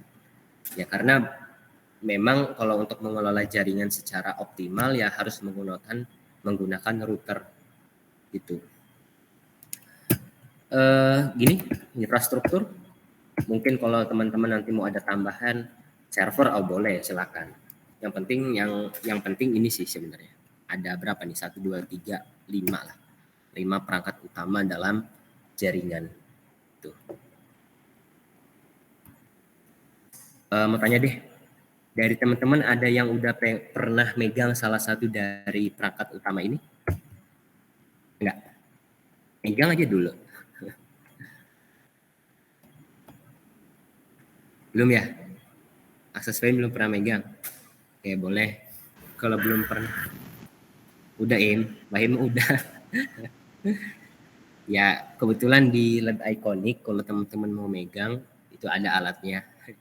Megang aja dulu ya, konfigurasinya nanti. Pertemuan ketiga kita ada bahasan tentang konfigurasi switch sama router. Megang aja dulu yang penting. Oke, aman ya? Kita lanjut. Kita masuk ke topologi jaringan, teman-teman. Topologi jaringan ini sebenarnya kalau OSI kan model, kalau OSI itu model yang menggambarkan bagaimana proses komunikasi data itu dapat berlangsung, itu OSI. Tapi kalau topologi ini lebih ke model bagaimana sih si perangkat itu disambungkan atau dipasangkan, dihubungkan itulah instalasinya gitu. Jadi model yang menggambarkan proses instalasinya gitu. Itu topologi sih teman-teman. Topologi yang kita tahu ini ada beberapa. Saya skip dulu, ke start dulu yang pertama. Nah, ini pertama kita bahas topologi star bintang. Kenapa dikatakan bintang? Ya dia mirip bintang sih, kan bintang gini ya. Nah, ini kan agak mirip. Cirinya apa kalau star? Ciri dari topologi star adalah semuanya terfokus kepada switch atau enggak hub. Jadi pusat utama kontrol datanya pada topologi star adalah pada switch atau enggak hub gitu. Jadi misalkan teman-teman punya 5 komputer gitu ya.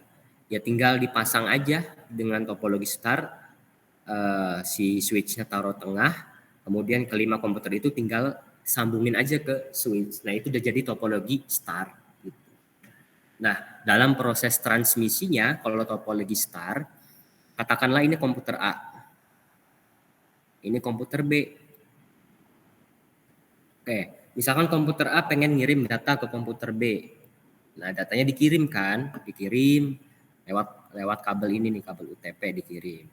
Dia masuk kemana? Ke switch. Nanti di switch si frame headernya akan dicocokkan. Maksudnya frame header itu apa? Jadi dalam data link itu ada yang namanya frame header, teman-teman, yang isinya adalah MAC sumber dan MAC tujuan. Nantinya di frame header itu akan dicocokkan si paket data ini buat MAC address tujuan mana sih gitu. Misalkan dia udah ketemu MAC tujuannya misalkan di komputer B, ya udah datanya akan langsung dikirim aja. Langsung dikirim ke komputer B tanpa harus melewati komputer yang lainnya. Itu ya, misalkan di sini komputer C, komputer D, dan komputer F. Dia tanpa harus melewati komputer C, tanpa harus melewati komputer D. Ketika frame headernya sesuai, langsung dikirim. Gitu. Namun kekurangannya untuk topologi star ini, ketika si switch-nya ini down atau rusak atau mati, otomatis semua komunikasi yang ada di sini lumpuh, teman-teman. Kenapa? Karena ini fokus utamanya. Pusat utamanya ini, kalau ininya mati, ya udah down semua komunikasinya, nggak bisa jalan. Itu kelemahannya. Kemudian di sini ada topologi ring. Topologi ring ini ya cincin. Karena instalasinya dia kayak gini nih, ring nih, muter gitu. Cara proses pengiriman datanya gimana? Misalkan ini komputer A, ini komputer B. Dari A mau ngirim ke B, ya dia harus muter dulu nih. Muter, melewati komputer sini, misalkan C, terus hingga sampai ke komputer B. Akibatnya apa? Proses transfer datanya menjadi kurang aman karena harus masuk ke beberapa komputer terlebih dahulu gitu untuk sampai ke komputer tujuannya. Lalu selain itu, kelemahan yang kedua adalah semisal dalam proses transfer di sini terjadi kabel putus misalkan. Ya udah dia lumpuh. Kenapa? Karena ketika komputer sini ingin mengirimkan ke B, ya nggak bisa, kabelnya putus gitu. Kalau arah aliran komunikasinya dari sini gitu. Saya rada cepat ya karena bentar lagi waktunya. Di sini ada topologi mesh. Topologi mesh ini topologi jaring laba-laba. Kenapa disebut jaring laba-laba? Ya karena dia susunannya seperti jaring laba-laba. Satu switch ini harus terhubung ke semua switch yang ada di sini. Dalam segi instalasi dia ribet, tapi dalam segi transfer dia oke. Kenapa? Semisal ketika dia ingin mengirimkan switch ini, ingin mengirimkan data di switch yang ada di sini, misal katakanlah kabel ini putus, dia masih banyak jalur untuk menyalurkan paket atau menyalurkan data. Jalur mana aja? Jalur ini bisa, jalur ini bisa, jalur ini bisa, jalur ini bisa, jalur ini juga bisa. Jadi masih banyak pilihan-pilihan jalur. Itu untuk topologi mesh. Ya memang kalau topologi mesh dalam segi instalasi dia rumit gitu ya karena banyak kabel dan masing-masing switch ini harus terhubung ke semua switch yang ada di sini. Back ke topologi bus. Kenapa dia dikatakan sebagai topologi bus? Karena dia bentuknya mirip kayak bus gitu ya. Miripnya misalkan ini badan busnya, ini kursi penumpang. Sebenarnya di sini masih ada si komputer gitu. Nah, gitu. Jadi dia dikatakan topologi bus ya karena mirip mobil bis gitu. Nah, kalau topologi bus dia proses transfer datanya gimana? Misalkan komputer A bakal ngirim ke komputer C di sini. Dia proses ngirimnya gini. Datanya masuk, kemudian masuk dulu ke atas. Ketika di sini dicek apakah sesuai atau tidak. Kalau tidak ya dibalikan lagi ke backbone-nya nih, ke kabelnya nih. Terus masuk lagi ke sini. dicek lagi sesuai atau enggak nih frame-nya nih gitu. Kalau enggak, balikin lagi dia ke backbone. Jadi masing-masing harus dicek gitu. Apakah ini tujuan yang benar atau enggak gitu. Jadi dia nggak bisa mendetek nih kalau posisi si C ini ada di sini gitu. Dia harus masuk dulu nih ke masing-masing komputernya baru bisa ketemu tujuan yang benar. Kekurangannya, semisal di sini di tengah ada yang putus, ya udah sama lumpuh total komunikasinya karena dia menggunakan satu backbone tunggal nih. Ya.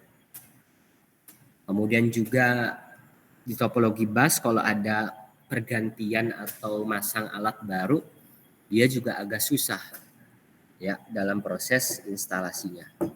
Itu sedikit untuk topologi, masih ada spare waktu sekitar berapa ini? 10 menitan kali ya.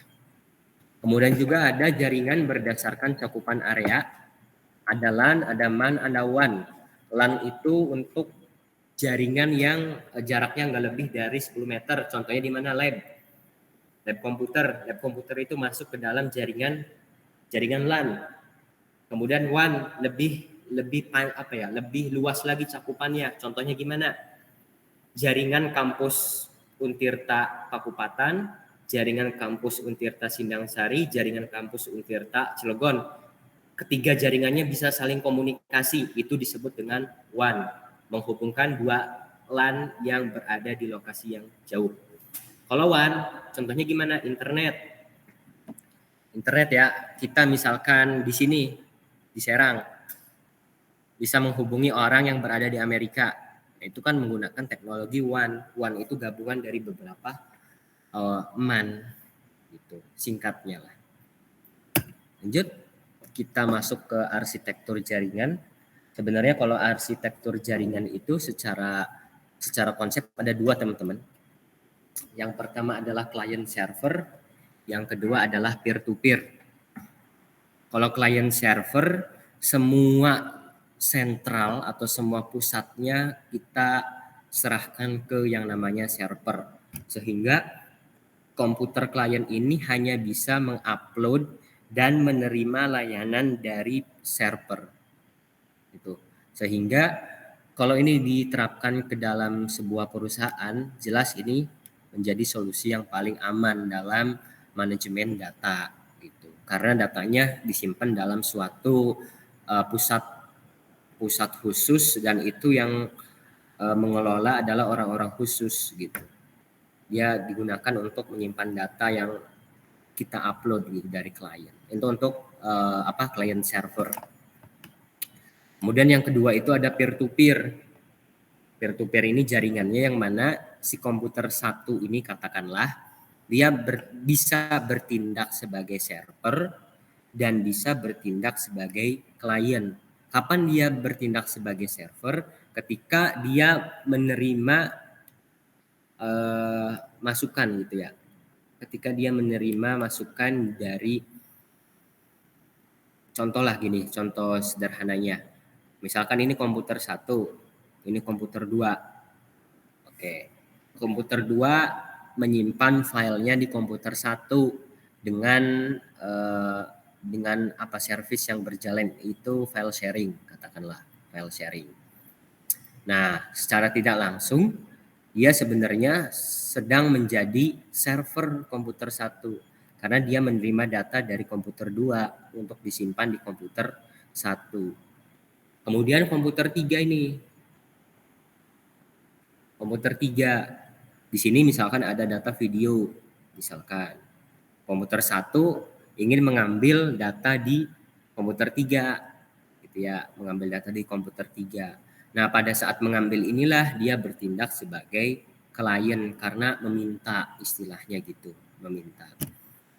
Jadi kalau client server itu istilahnya dia satu komputer ini bisa bertindak sebagai server, bisa bertindak sebagai klien. Tapi kalau yang client server, komputer yang ada di bawah ini ya hanya bertindak sebagai klien saja, nggak bisa bertindak sebagai server.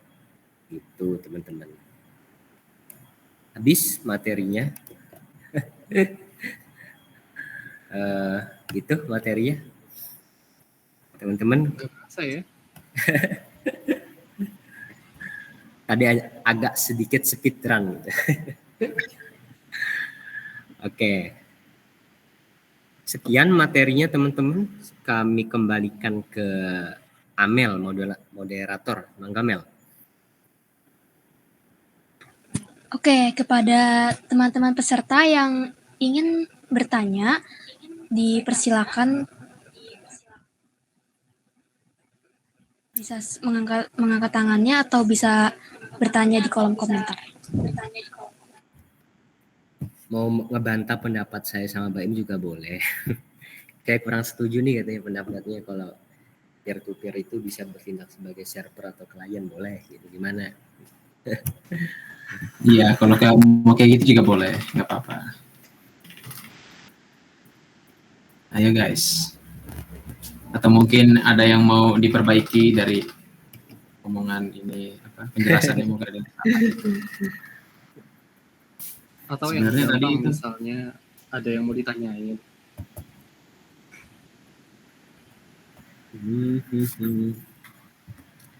Tapi secara basic sih yang harus teman-teman pahami betul itu IP address. Nanti di pertemuan kedua kita khusus ngebahas tentang IP address. Ya, masalah model topologi itu tidak terlalu tidak terlalu important gitulah. betul Alvin. Karena nanti pada kondisi real di lapangannya topologinya bukan hanya satu, nanti di mix. Betul. Ada yang mau ditanyakan kah atau mau didiskusikan? Ardika, Mangga. Aduh, Ardika.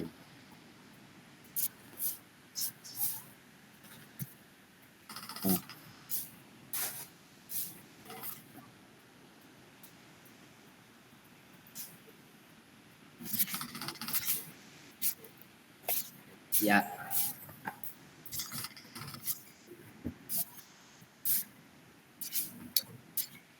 Betul.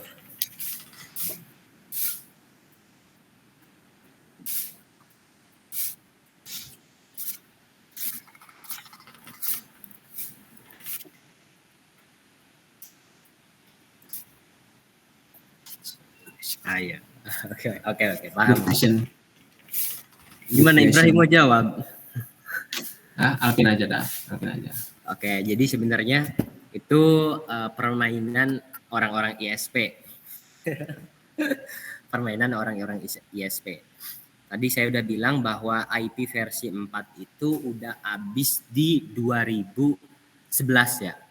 Kayak kita kembali lagi ke prinsip awal bahwa yang boleh mengakses internet adalah alamat IP publik. Gitu ya. Kita kembali ke situ. Oke. Yang habis itu adalah yang IP versi 4. Kita bahas sekarang. Oke.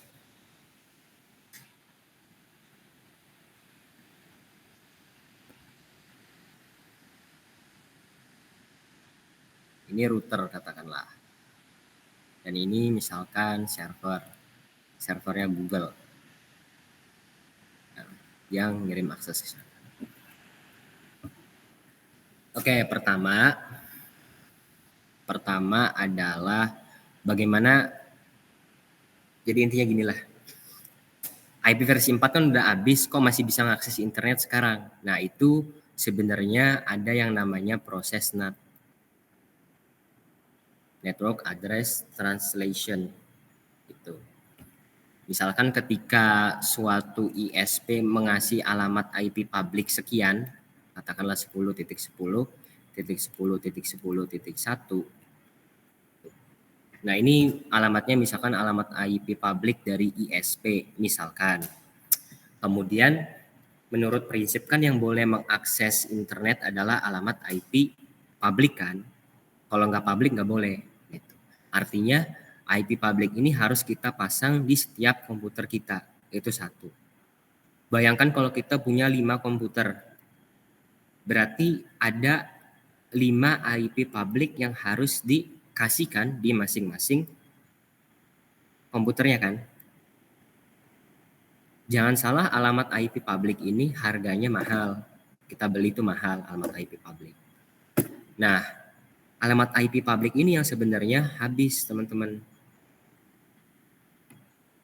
Alamat IP public ini yang sebenarnya habis. Alamat IP lokal kan itu dapat bikin kita sendiri. Itu. Nah, untuk mengatasi alamat satu ini bisa dipakai ke semua device, ISP itu ngasih solusi yang namanya NAT. NAT ini maksudnya gimana? NAT ini maksudnya satu alamat IP public ini bisa digunakan ke semua perangkat yang terhubung di dalamnya. Katakanlah Ardika ngebangun sebuah jaringan. Dapatlah alamat IP public 1 nih, 10.10.10.1. Ardika punya 5 klien. Nah, 5 klien ini harus dihubungkan ke internet.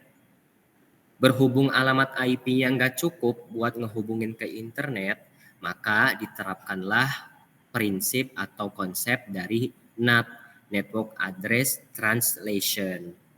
Jadi di kliennya ditetap, dia disetting alamat IP privat. Tuh. Cara kerjanya gimana? Cara kerjanya ketika klien satu ini ingin mengakses web google.com, akses tersebut akan masuk ke router. Ya, aksesnya akan masuk ke router. Nanti di router dia akan dinatkan, akan dimanipulasi IP-nya. Sehingga Google mengira yang melakukan request adalah alamat IP public dari router Ardika. Padahal kan yang melakukan request adalah klien satu yang memiliki IP privat. Nah, kira-kira gitu proses manipulasinya. Jadi makanya kenapa maupun udah habis tetap masih ada gitu. Masih bisa ngakses internet gitu. Masuk nggak ya? Atau terlalu gimana gitu?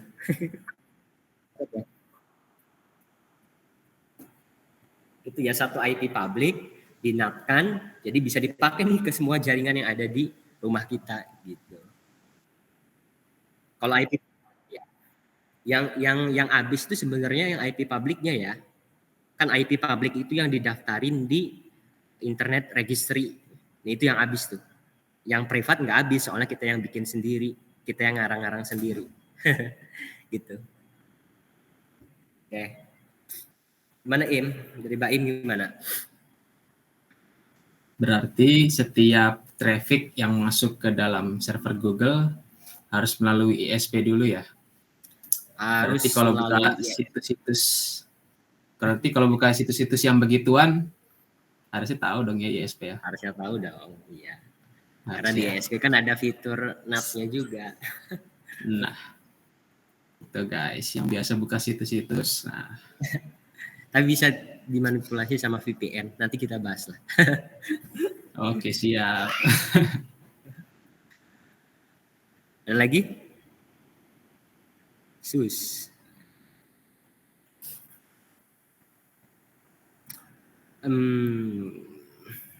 Nanya bebas, nanya apa ke? Yang penting gak jauh-jauh dari materi.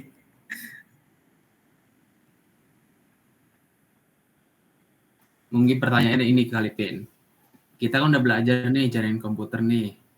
Nah, dipakainya tuh di pas kapan, Pin? Dipakainya pas kapan? Gitu mungkin pertanyaan, Pin. Kalau teman-teman gimana ya jawabnya dipakai pas kapan? Kalau teman-teman bergelutnya di bidang jargon, yaitu makanan sehari-hari. Betul guys, nanti kalian bakal ketemu namanya mata kuliah jaringan komputer, di mana mata kuliah ini akan menjelaskan lebih detail lah terkait hal ini. Oh gini. Daripada kalau kayak gitu, berarti jargon ini materi basic yang harus teman-teman kuasai sebelum melangkah ke cloud computing. Karena cloud juga nanti bakal ngeset-set jalur-jalur networkingnya, gitu ya teman-teman. Betul Pin. Nanti kalau loncat ke cloud computing bingung nanti pasti. ini apa, nggak ada yang tahu nanti. Jadi belajar jaringan dulu, baru cloud. Gitu.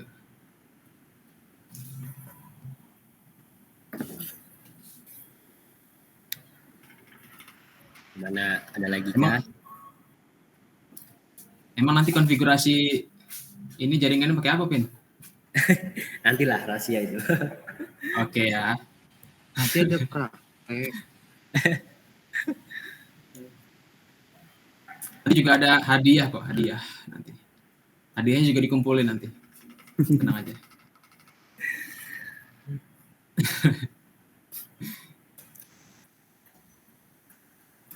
Lagi nggak?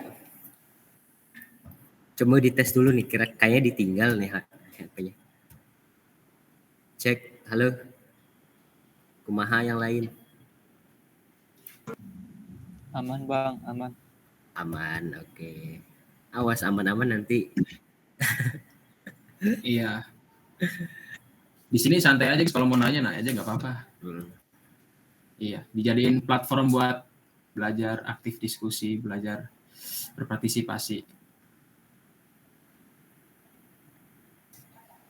Atau yang mau skripsinya tentang jaringan. Boleh juga. Boleh juga.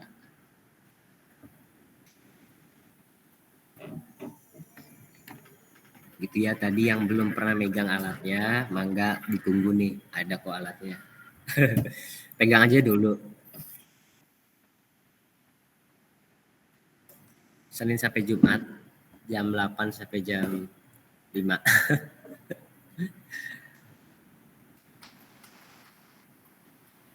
Di lantai 4 COE.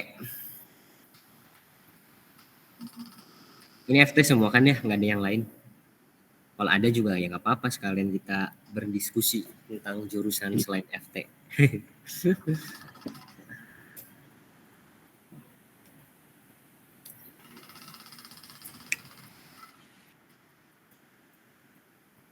Di depan dekan ada bacaannya Center of Excellence.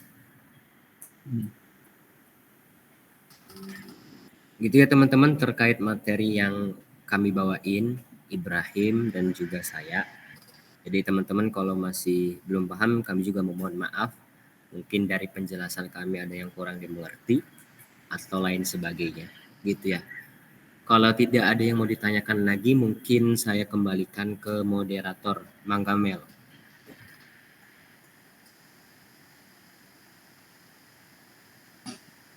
Oke, tidak terasa ya materi hari ini sudah selesai dan kita sudah di penghujung pertemuan. Sebelum ditutup, boleh untuk para peserta untuk diperkenankan mengaktifkan kamera untuk dokumentasi. Oke, dokumentasi. Tadi yang nanya, yang jawab benar siapa? Ripan. Apalagi tuh? Lupa saya. Rio apa ya? Yang elektros apa itu? Lupa saya. Tadi Akbar. Jadi Akbar. Oke bang. Ya ditunggu teman-teman. Nyalakan kameranya. Mau ngeliat juga sih. Muka-mukanya gimana nak 23. Iya tuh.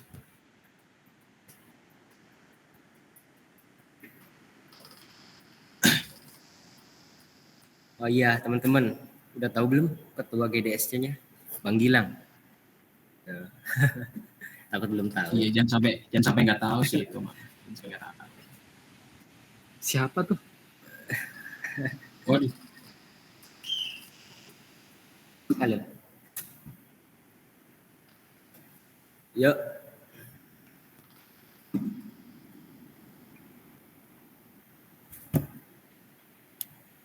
Ini yang screenshot siapa? Amel?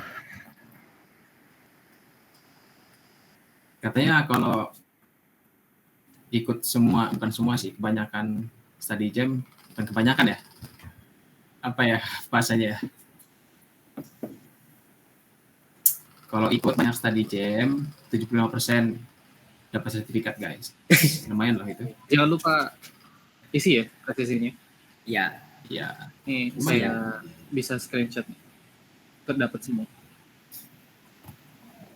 Oke. Mel, gimana Mel mau screenshot? Yuk dihitung yuk Mel. Nih udah gaya nih. Kayaknya gaya Gimana? Gaya tunjukin GDSC Bin, katanya. gaya GDSC gimana? IDC bagaimana? Itu tadi bener, Alvin. Oh gitu. Iya. Cuma sambungin. Nah, gitu.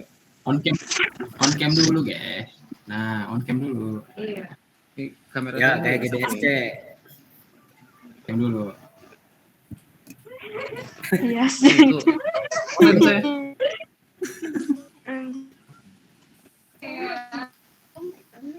Mana udah? Ya itu. Yang gini kan ya? Ada yang mana sih?